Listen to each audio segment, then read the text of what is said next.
Welcome to the channel. This is Go Gretty, and welcome to the 2023 Toyota Gazoo Racing Cup here on Gran Turismo 7. Tonight, it is round number 4, and we are at Autopolis in either the Toyota GR86 or the Subaru BRZ. So which of the twins did I choose? Well, the better looking one, of course. I went with the Toyota. So stick around, check it out. All right, so the standings, we hadn't seen them in a while. I'm 11th in the U.S. and 12th in the overall standings for North America. Need to replace that 233 with something better. And when the lobby opens up, well, there's definitely a chance for those points there, as this is the top split. I was actually door number 13 in this lobby. And, well, the opportunity's there, but only if you can put yourself near the front. One thing I did do is I changed my ABS default to weak before I started qualifying, because I just felt like I was a little bit faster with the weak ABS default, but the tire wear wasn't as good. So out on to my qualifying lap. It looked like they were queued up a little bit there at the start, so I eased off of it and got back on it. Crossed the finish line at the end of my first one with a 2:05.430. Absolutely terrible. So my qualifying woes are continuing. Plus, I'm very close now to Toto Wolff in front of me, who qualified so far in 15th.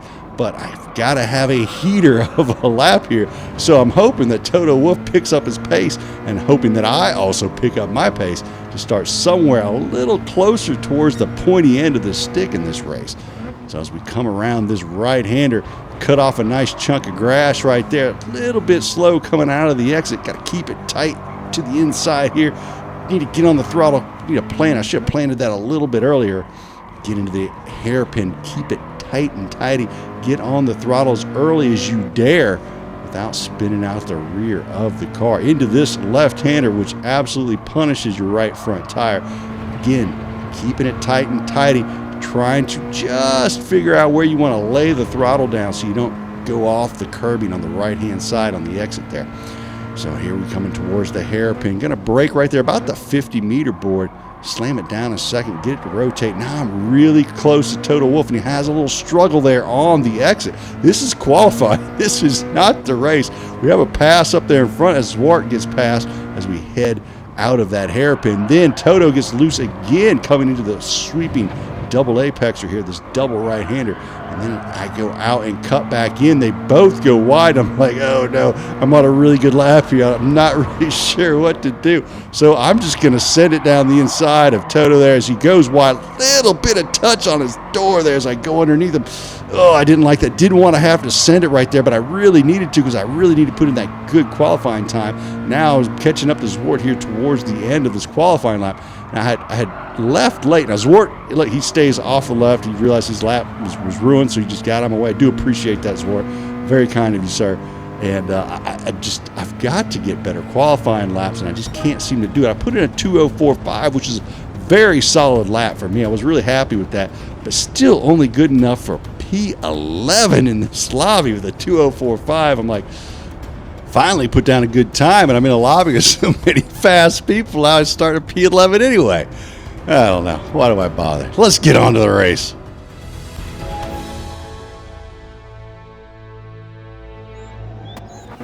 And here we are at the start. Grid start with false start check. Got the e-brake held down. Traction control in 1. Lights go out, and I'm on my way.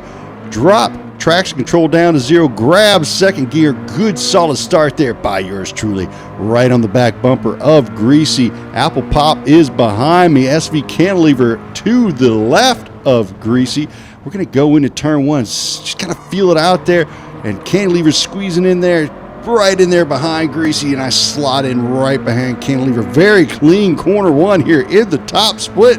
Haven't seen that in a while. Usually it's a little bit of mayhem into corner number 1, but everyone got through there just fine. Now just feeling out the tires, getting used to the car with a full load of fuel, trying to keep my tires underneath me, keep them quiet, and I just bump into the back of Kenny's. Brakes a little bit late. Was probably trying to make sure he didn't hit the back of Greasy, and I end up pushing him past Greasy. So apologies there for the bump draft, and I'm sure Kenny didn't mind that too much, as he got a push to pass the guy in front of him for a change instead of push to get past. So now after that bump, I got to get back up into Greasy's slipstream. I want to get in there good and tight. I don't want to lose any time to this front group, because my strategy is a no stop on these Sport Soft tires. You have the choice of any tire you wanted. You can go with the hards, you can go with the mediums, you can go with the softs. You can do any combination pit stop strategy that you want to do. I chose no stop on the softs, 15 laps. And it's a testament to your tire wear skills. And mine aren't that great, so it makes it even more interesting. Did some practice lobbies. There's a couple times when it looked like Canny might catch me in the practice lobby.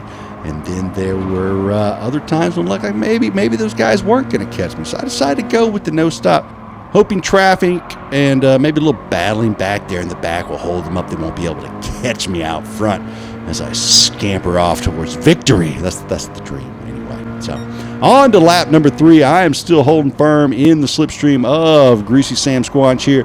As you remember, he has rode my rear bumper in many a race and does a very good job of it. Probably a good bit better than I do, as you saw where I actually hit a cant from behind.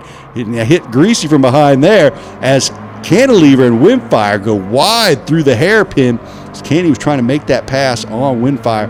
Now, Windfire, a pretty fast guy, so I'm assuming he's saving tires here, and that is why his pace isn't quite at the pinnacle, why he's not quite going as fast. Now, Canny needs to get by him, because if Canny's holding his strategy as he did in practice, he is going to want a one-stop. Now, I move over to the left here to stay behind Greasy, as I didn't want Pop to send it down the inside of me. A little bump there on the back of Greasy. Again, I'm not the greatest at following, inches off the back of people's bumper. I'm getting a little up there in age. Maybe the reaction time just isn't what it used to be. Greasy with a nice little drift there into the double right-hander at Autopolis. But we're holding it all together nice and tight here on lap number 3. Getting back to the strategies, what I have noticed is everyone is just going to do a one stop on the softs or a no stop on the softs. I've seen no other strategies appear, and it makes sense. If you can get all the way to the end on the softs, well, the mediums, they're just terrible. They never catch back up to the softs. So if you run the medium tire, it's just not going to work out for you. So right now I'm trying to listen to my tires. Really difficult with the other cars around me. I'm trying to keep them quiet so I can keep that tire wear down low. On to lap number 6. If you look over to the left, we have our first pitter, Apple Pop, heading into the pits on lap number 6. He's going to want to get the jump on the competition. Now on to lap number 7, and the leader and the other, well, I guess you say the leaders jump into the pit.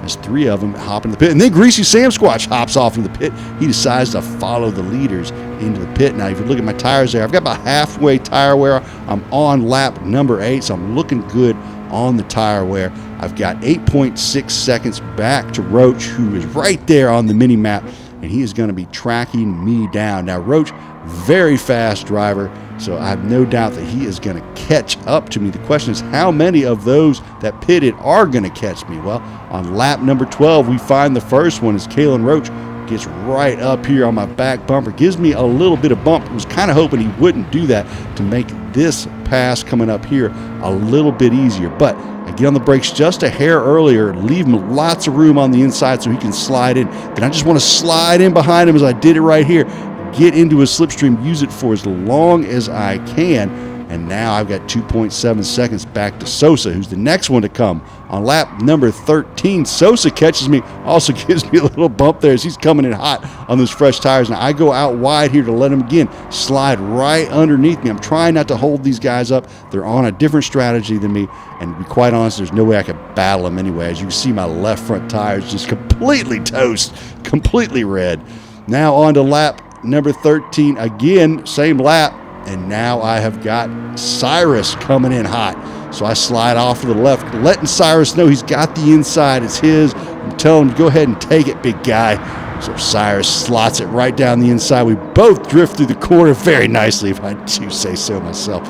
Looked really cool in that cinema view heading into that double right-hander through there. So now that Cyrus has passed me, I've got Hallman and Cantilever up next of the pit stoppers. Can I hold off either of them? Answer to that question for Hallman is, well, no. It's lap 14, and he is right here on the back bumper of old Gretty. Now I'm going to leave it out a little bit wide, let him slot right in underneath me. Nice and tight line there by Hallman. He doesn't lose the car, doesn't get into my side door and push me out wide.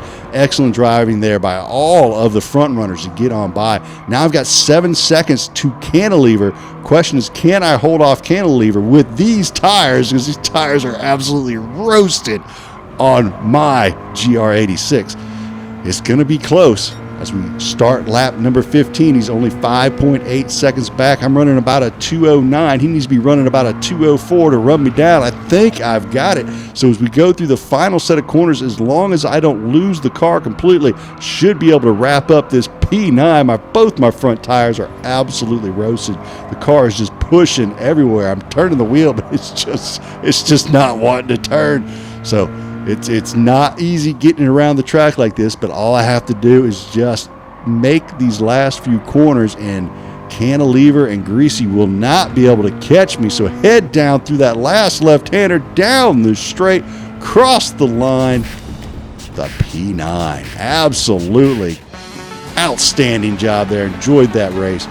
The strategy worked out really well. In fact, Greasy ran the next race with that strategy. He went P3. Picked up 254 points. That's better than my 233, so I'm going to put it in the bank and, well, get started on the video. Hope you enjoyed it. If you did, hit the like and or subscribe. Check out some more of the action for myself. Go Gretty.